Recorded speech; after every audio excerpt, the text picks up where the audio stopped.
বন্ধুকে বাড়িতে দাওয়াত দিয়েছিলেন আরেক বন্ধু। কথা ছিল একাই আসবেন, কিন্তু দাওয়াতের দিন সবাইকে চমকে দিয়ে প্রায় ১০০ জন এলাকাবাসী নিয়ে বন্ধুর বাড়িতে হাজির হন। আর এত সংখ্যক অতিথি দেখে অবাক সকলেই। হ্যাঁ, আমাদের দাওয়াত করছে, আমরাও তার বাড়িতে ঘুরতে আসছি সবারই নিয়ে। তবে এতে বিরক্তি নয়, বরং বন্ধুর অদ্ভুত এ কর্মকাণ্ড দেখে আনন্দে আত্মহারা হয়ে ওঠেন অপর বন্ধু। মুহূর্তেই তিনি বাড়িয়ে দেন আয়োজন, আর সৃষ্টি হয় বন্ধুত্ব ও ভালোবাসার এক অনন্য দৃষ্টান্ত। আমরা বন্ধুত্ব তবে বন্ধুও খালি হাতে আসেননি, সঙ্গে নিয়ে যান এক ভ্যান আম, এক ভ্যান কাঁঠাল, এক ভ্যান দুধ, পান সুপারি সহ নানা উপহার।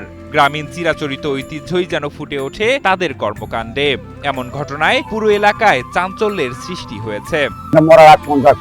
বাপ দাদারা এইভাবে থাকতো, আম কাঁঠাল নিয়ে এই আম কাঁঠাল সিজনে আমরা এই পরিবেশটা বজায় রাখার জন্য আমরা রাখছি। আমাদের গ্রাম পাশাপাশি গ্রাম, আমরা সকলেই মিলেমিশে থাকতে চাই।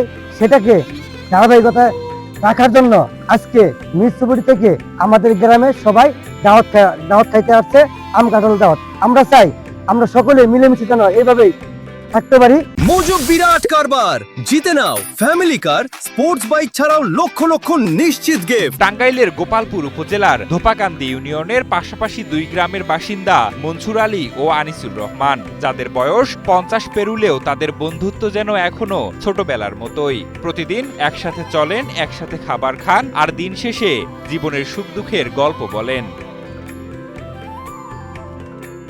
ঠিক সেরকমই ৩ দিন আগে কথা হয় তাদের। মনসুর আলী নিজের বাড়িতে আম কাঁঠালের দাওয়াত দেন আনিসুর রহমানকে।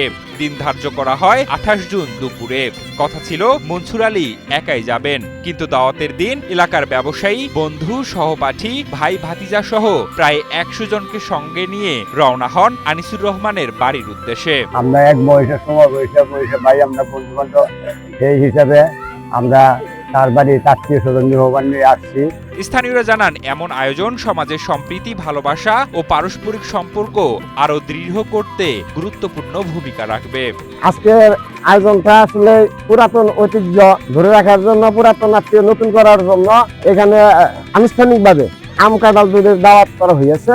উক্ত অনুষ্ঠানে আমরা সবাই দাওয়াতে উপস্থিত হয়েছি এবং দাওয়াতের বাড়ির মালিক উনির সাথে আমরা কথা বলছি। কথা বলে আমরা নতুন ভাবে আত্মীয়তা বজায় রাখার জন্য আমরা এখানে উপস্থিত হয়েছি। দাওয়াতটি শেষ পর্যন্ত শুধু খাওয়া দাওয়ার মধ্যেই সীমাবদ্ধ থাকেনি, এটি পরিণত হয়েছে হারিয়ে যেতে বসা গ্রামীণ ঐতিহ্য, সৌহার্দ্য এবং নিখাদ বন্ধুত্বের এক অনন্য উৎসবে।